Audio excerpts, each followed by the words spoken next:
going on, guys? Evan Holmes here, and I decided that I'm going to start doing my intros with my name at this very second, and I'm unsure about how that sounded. We got a whole day today. Like I said in my last video, which if you haven't watched, go check that one out. All of the kind of non-negotiables of what you need to do in order to maximize your gains. Very applicable video, I think, to everybody. But anyway, as I said in my last video, I'm doing my own programming now, so a lot of my sessions look a little bit different. And today is going to be a little bit of an unorthodox session. I have back, but I'm starting the day with calves, which I'm not going to film because you guys don't give a shit, and then triceps, then rear delts, then finishing the day with back. So that doesn't even really sound like a back day, does it? But that's the plan for today. And then afterward, I'm going to talk to you guys about how to construct the best workout split for you, because obviously there is no best workout split, but there will be better ones for you in your specific circumstances. And I just thought that, for example, my workout today sounds kind of weird, but that's because I have constructed the best split for me, or at least one of the better ones. So that's the plan for today.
Two summers ago, I think, or maybe last summer, there was a study that came out that showed that overhead tricep extensions don't bias the long head.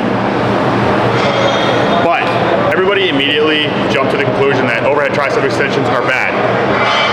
But the study that everyone was citing that showed that they didn't target the long head still showed that they created more growth than other tricep movements that they were compared to, just not specifically for the long head. Anecdotally, personally, I've seen really good long head growth from doing them. And we know that studies are always evolving, so that's one of the ones that I'm not sold on, that I'm not going to be super science-based about. Personally, I've seen a ton of specifically long-headed growth when that was the only tricep movement that was in my split. And even if I'm not doing it for for long head development. Like I said, the study that showed that it doesn't bias the long head still showed it was a great tricep movement. And I think a lot of people write that exercise off now, but it really shouldn't. I was talking to JP about that the other day, and JP still does them. I still do them because we both agreed, like, we have seen great growth from it. And just because it doesn't bias the long head doesn't mean it's a bad tricep movement.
Sort of 7.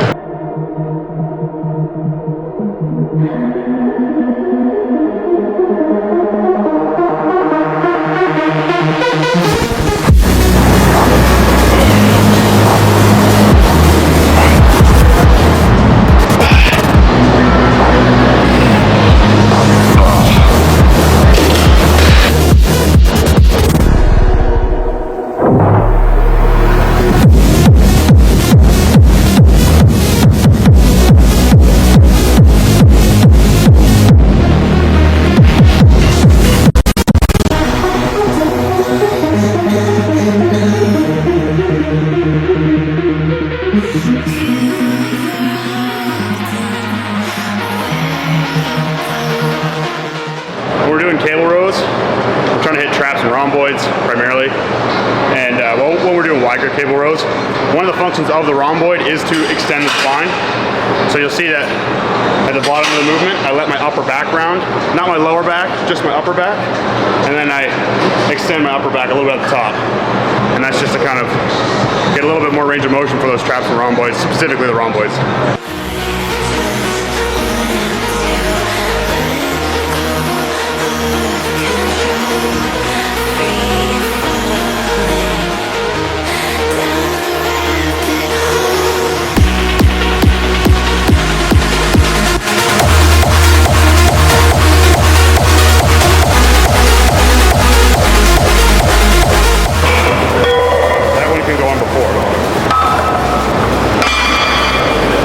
Okay, so science.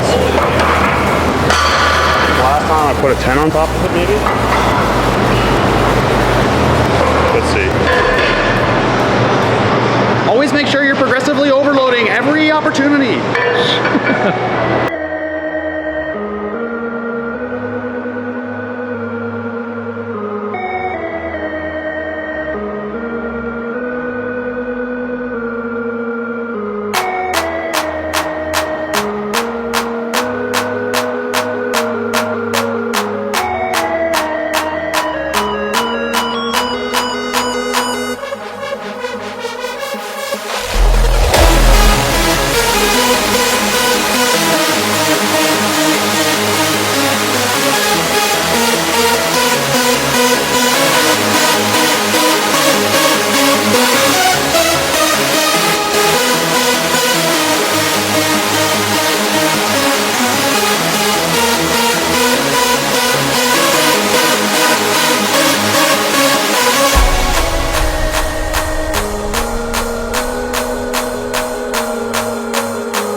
you guys just saw my pull workout B, and probably doesn't look a lot like a lot of other pull workouts you've seen, or what a pull workout you might expect a pull workout to look like. And that's kind of the whole point, the whole reason that I kind of wanted to talk about this in this video, because a split that is the best split for you is going to be one that matches your circumstances the best, right? So for me, my back, for example, the reason my pull day is structured the way that it is, my back is a strong point, and my triceps and rear delts, which are what I put toward the beginning of the session, are not strong points. So that's why they're earlier on in the session, and I have my split set up so that I do triceps on my pull day, because triceps, aren't really going to affect your pull day. If my triceps are tired and I wanted to hit push afterward, like obviously my triceps are going to limit me, but if I'm doing a pull day, you're not really using your triceps with a lot of pulling movements. The rear delt situation, that might seem a little bit less obvious, but my rear delts are lacking, and like I said before, my back's a strong point, and I don't really find that my rear delts, when they're tired, really hold me back that much with my back movements. And if they do, for example, they're more likely to hold me back on a row movement than a vertical pull. And so if they're holding me back a little bit on my row movements, then as you guys saw, I'll just throw in a couple like straight arm kind of Kelso shrugs, like length and partial sort of at the very end, which takes the rear delts out of the equation entirely, but still hits the muscles in the back that I'm trying to train. So personally, I'm okay with that little bit of a sacrifice of my rear delts being fatigued going into more compound pulling movements. So, how to write the best program for you. So first off, there is no such thing as the best program, because validity obviously of the program depends on the individual circumstances. I also want to preface this by saying that, especially for beginner to intermediate lifters, unless a program is dog shit, all programs are going to work. I've run everything from push-pull legs, bro split, upper lower, full body, and made progress with all of them. And I think that's probably the case for most people watching this video. I mean, for example, my first ever split was the exact same full body routine of like squat, bench, deadlift, overhead press, pull-ups and stuff. I ran that every single day for 5 days a week for like 4 months, and I gained a ton of muscle from that.